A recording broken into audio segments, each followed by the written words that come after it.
là.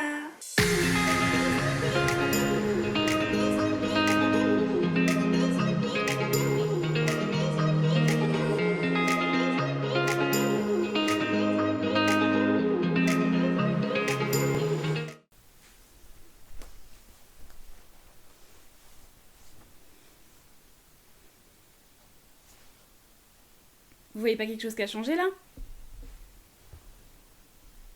J'ai déménagé. Alors, attendez, parce que ça s'est pas vraiment passé comme ça. C'est pas passé aussi facilement, je vais vous raconter. Je vais vous raconter un petit peu pourquoi j'ai déménagé sans trop rentrer dans ma vie très personnelle. Comment ça s'est passé, comment les démarches se sont passées et ensuite je vous montrerai l'appartement. Je ferai un petit room tour. En mars 2021, j'ai décidé de déménager. À cette époque-là, je vivais encore avec mon copain et les 3 confinements nous ont pas vraiment aidés, on va dire. C'est très difficile, ça faisait plus de 4 ans qu'on vivait dans un 33 mètres carrés à 2 avec le chat. Et ça m'a fait prendre conscience que, en fait, c'était pas ce que je voulais. Que j'avais besoin d'intimité, que j'avais besoin de ma vie à moi. D'autant plus que lui travaillait à la maison en télétravail et moi, je travaillais pas. Puisqu'à chaque fois mon contrat sautait. Donc c'était vraiment compliqué de gérer la situation. Dites-vous 33 mètres carrés avec quelqu'un H24 dans la même pièce que vous puisque c'était un studio. J'ai fini par péter un plomb. Et c'est en partie pourquoi j'ai pas fait de vidéo depuis mars 2021. Parce que c'était pas possible en fait. Même si lui travaillait de son côté, il était en réunion, tout ça, il devait parler, donc je devais juste la fermer. Toute la journée, je devais juste pas faire de bruit et la fermer. Voilà, super. Donc bref, au bout d'un moment, j'ai pété un plomb. Et j'ai décidé de déménager rien que déjà pour avoir mon espace à moi, pouvoir travailler, pouvoir faire mes vidéos, pouvoir faire ce que je veux en fait, en temps et en heure. Si j'ai envie de danser, de crier, peu importe ce que je veux faire, en fait je peux le faire puisque je suis chez moi. Et moi qui ai fait déjà 4 ou 5 déménagements, je me suis dit... tranquille ou pépère, ça va le faire. Tous mes autres déménagements se sont passés bien. La première personne que j'appelais me disait oui et je déménageais dans la semaine. Voilà, c'était aussi simple que ça. Mais, si j'avais su, c'était tellement plus difficile que ça les gars. Tellement plus difficile. Dites-vous que j'ai déménagé mi-août. C'est-à-dire que j'ai fait les démarches de mars à mi-août. 5 mois. 5 mois pour trouver un appartement. Franchement, c'était très difficile avec les confinements. Il y avait beaucoup de personnes qui déménageaient, mais beaucoup de personnes qui cherchaient des appartements aussi. Donc, forcément des meilleurs dossiers. Il y a toujours des gens meilleurs que vous, toujours des gens moins bons que vous. Donc, très compliqué de trouver un appartement. J'ai envoyé une 30aine de dossiers en tout. J'ai fait une 15aine de visites. Franchement, à la fin, je pensais vraiment que j'allais laisser tomber et que tant pis, j'allais laisser tomber le fait de pouvoir vivre toute seule. Donc c'était vraiment la galère. Et un jour, j'appelle pour cet appartement-là une agence. J'avais envie de passer par agence pour pas avoir de problème et parce que je pensais que ça irait plus vite qu'avec des particuliers. Ouh là là, mais pas du tout, pas du tout. L'agence me répond qu'il y a déjà 6 dossiers qui sont déjà pleins et que ça m'étonnerait que y en a un qui passe pas et donc que moi j'ai ma chance. Donc je laisse tomber. Je continue de faire des démarches, je continue de faire des visites. J'ai fait beaucoup de visites, beaucoup de dossiers qui n'ont pas été acceptés, soit parce que j'étais étudiante, soit parce que j'avais qu'un seul garant et pas 2, soit parce que mon garant est marié et la personne avec qui il est voulait pas être deuxième garant. Et quand vous êtes marié, généralement en fait en France vous signez un accord de bien commun. Ce qui fait que par exemple si la maison est vendue, il faut que la deuxième personne soit d'accord aussi. C'est tout un bordel, vraiment. Et comme cette deuxième personne ne voulait pas, il me disait non directement. Donc toutes les agences m'ont dit non, à part celle-là. Donc voilà, il se passe une semaine et demie et je reçois un appel pendant que je suis en train de travailler. Je reçois un appel d'un 02 à Nantes, donc je savais très bien que c'était une agence. Il m'appelle, il me dit « Bonjour, vous m'avez appelé la semaine dernière pour cet appartement-ci. Voilà, je vous renvoie le dossier, si vous êtes toujours d'accord, les 6 autres dossiers ne sont pas passés. » Moi, il me dit ça. Je me dis quoi? Je me dis « Mais le mien ?» Si les autres 6 dossiers sont pas passés, le mien il passera jamais, jamais. Oui, d'accord, on peut faire une visite si vous voulez. On fait une visite le mardi. Donc moi en attendant, je lis tous les dossiers qu'il m'a donné pour envoyer justement mon dossier. Et je vois qu'il fallait gagner au moins 1 600 €, que le garant gagne tant, qu'il fallait ci, qu'il fallait ça. S'ils avaient pas la preuve que je pouvais payer mon loyer, ils me demanderaient 3 loyers d'un coup. Enfin bref, je me disais mais cet appartement, c'est dead. C'est dead. Donc je suis venue visiter cet appartement en me disant que dans tous les cas c'était mort. J'appelais mes amis et tout en disant bah j'ai une visite mais franchement comptez pas dessus parce que c'est pas la peine. Donc j'étais un peu désespérée et je me suis dit bon, si je trouve rien d'autre, au pire, voilà, ça pourra être un choix.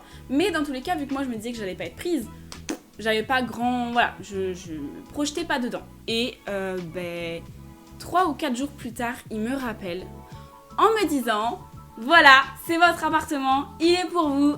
À ce moment-là, j'étais avec Marie, mon amie, et Hortense, et vous ne pouvez pas savoir à quel point j'étais, mais... Genre, en fait, j'étais bouleversée.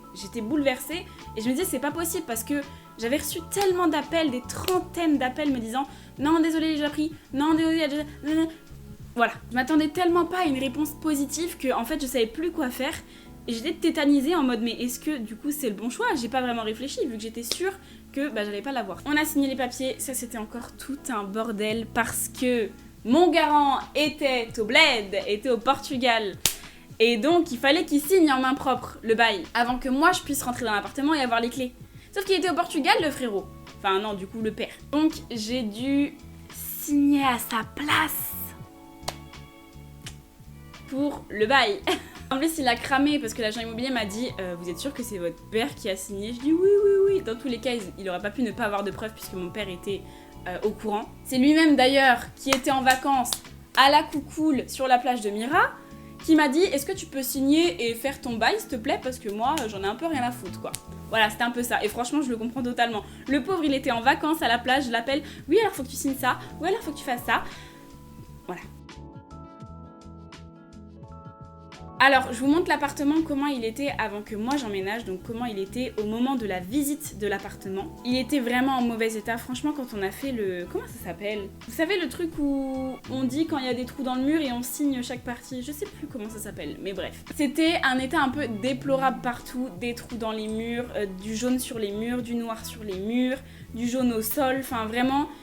Il m'a dit au moins vous êtes protégés parce que tout est en piteux état, du coup vous pourrez pas faire pire. En gros c'est ça. Donc j'ai pris 3 jours à faire des travaux dans cet appartement. J'ai repeint certains murs, j'ai repeint les plinthes qui étaient toutes jaunes, je sais pas ce qui s'est passé. J'ai lavé le sol avec des éponges magiques. Chaque carreau a l'éponge magique les gars. Ça m'a pris tellement de temps, tellement d'énergie, je n'en pouvais plus.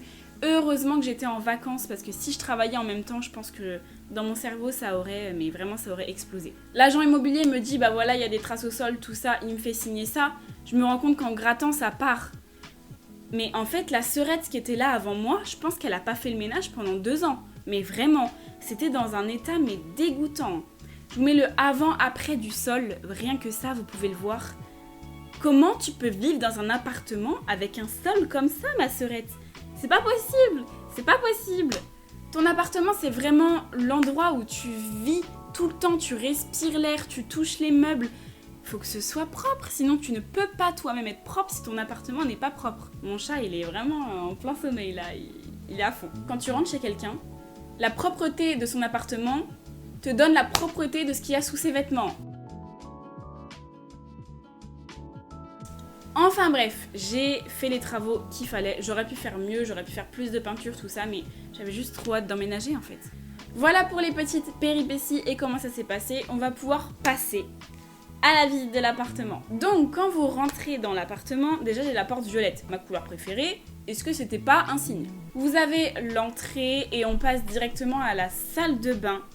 La salle de bain, tout ce qu'il y a de plus classique, une petite salle de bain avec une douche pas trop petite, pas trop grande, le classique. Il y a déjà tout un bordel dans la douche, hein, et encore, j'ai rangé pour vous, sinon on ne peut pas marcher. Les toilettes, le ballon d'eau chaude, tout ce qu'il y a de plus classique. Ensuite, on a un grand miroir, ça c'était important dans ma salle de bain qu'il y ait un grand miroir. Ah, vous savez mon amour pour les miroirs.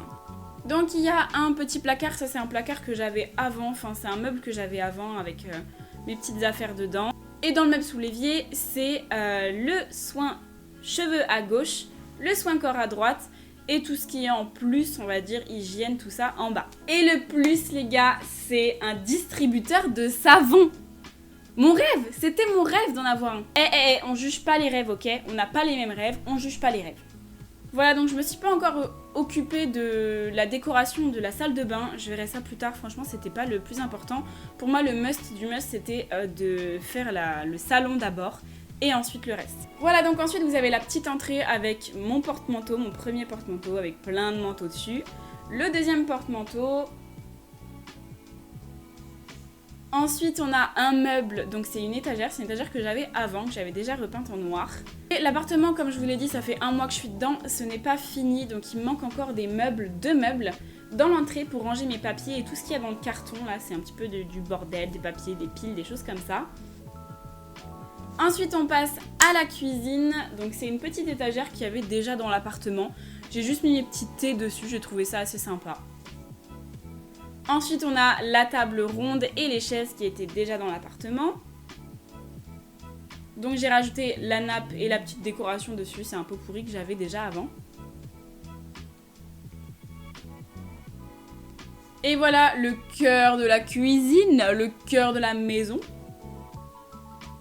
Une petite kitchenette, franchement rien de grand, c'est assez modeste hein, mais ça me suffit amplement. Des petites épices, le four qui était également là, c'est un four à micro-ondes.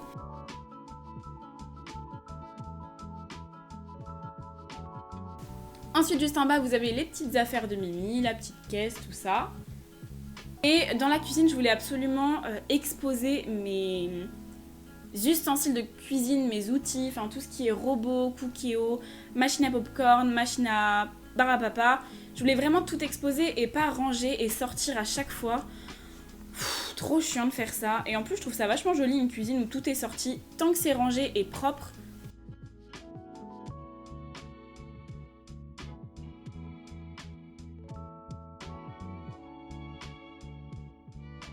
Ensuite on passe petit à petit au salon. Là on a un petit meuble que j'avais avant où j'ai mis mes sous-vêtements, mes vêtements de sport, mes chaussettes. Voilà, c'est des petits trucs comme ça que j'ai mis. Par-dessus j'ai fait une petite déco, j'ai acheté des rideaux roses et j'ai découpé dedans pour mettre par-dessus. Avec pas mal de petites décos, avec pas mal de bougies. Ensuite mon grand miroir que vous connaissez par cœur si vous me suivez sur Instagram, il est tout le temps là.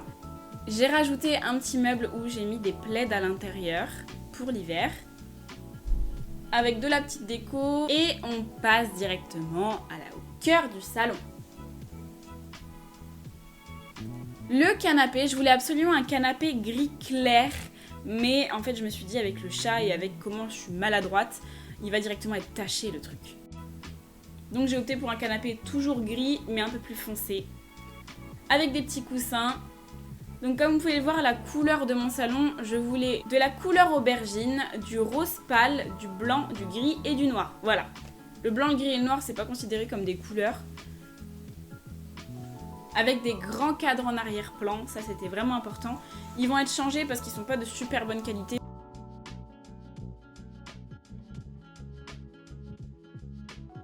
Ici on a un petit coin rangement et décoration.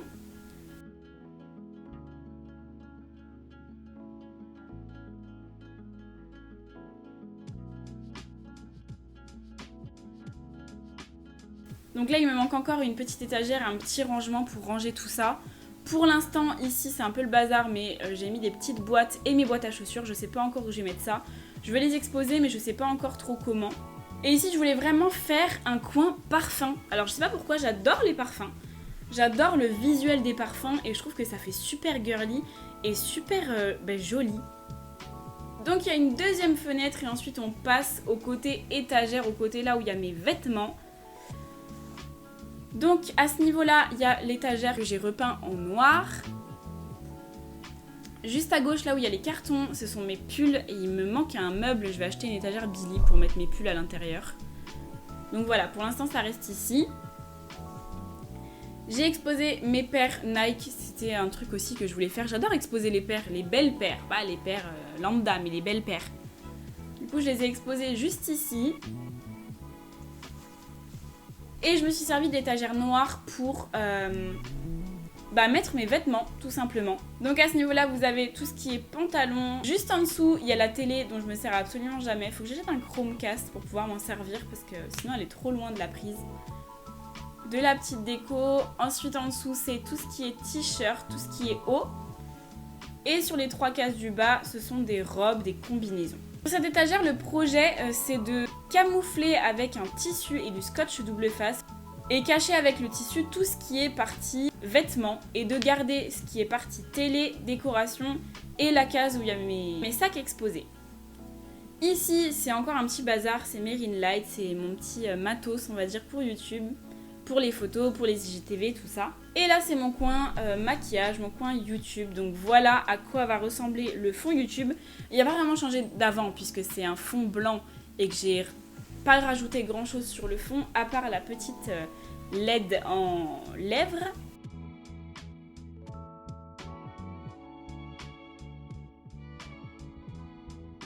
Et là on a un petit portant, donc c'est là où je vais mettre mes outfits, donc soit pour mes vidéos, soit pour mes IGTV, mes réels, mais ou alors pour je mets mes vêtements pour le lendemain, le travail, ou si j'ai des idées d'outfits, je les mets sur le cintre et comme ça je peux les porter. Voilà, c'est vraiment pour les outfits, je voulais trop important comme ça. Et voilà, on a fait le tour de l'appartement, donc comme je vous ai dit, c'est un petit appartement modeste de 32 mètres carrés. Quelque chose de classique, mais assez cosy. Je sais pas ce que vous en pensez, dites-moi ce que vous pensez de l'appartement, mais je sais pas, moi je trouve qu'il y a une ambiance, je trouve qu'il y a une chaleur, c'est chaleureux. Donc voilà, je suis vraiment très fière de cet appartement. Il est loin d'être fini, je pense que j'ai fait que 50% de tout ce que j'ai à faire dans l'appartement. Mais déjà, il a une gueule, il ressemble à quelque chose et je trouve qu'il me ressemble surtout. Donc voilà, une toute nouvelle vie commence, il va y avoir encore plein de changements dans ma vie, que ce soit professionnel ou pas. Les cours c'est fini, j'ai eu ma licence, donc maintenant les études, stop it now, j'en pouvais plus de toute façon. Mais comme d'habitude, je partagerai tout ça avec vous, que ce soit sur les réseaux ou sur YouTube. Donc voilà, on va essayer de reprendre un petit rythme YouTube, ce serait sympa, un petit rythme YouTube et Instagram d'ailleurs. Voilà, j'espère que vous aurez apprécié la vidéo et je vous retrouve donc dimanche prochain dans une prochaine.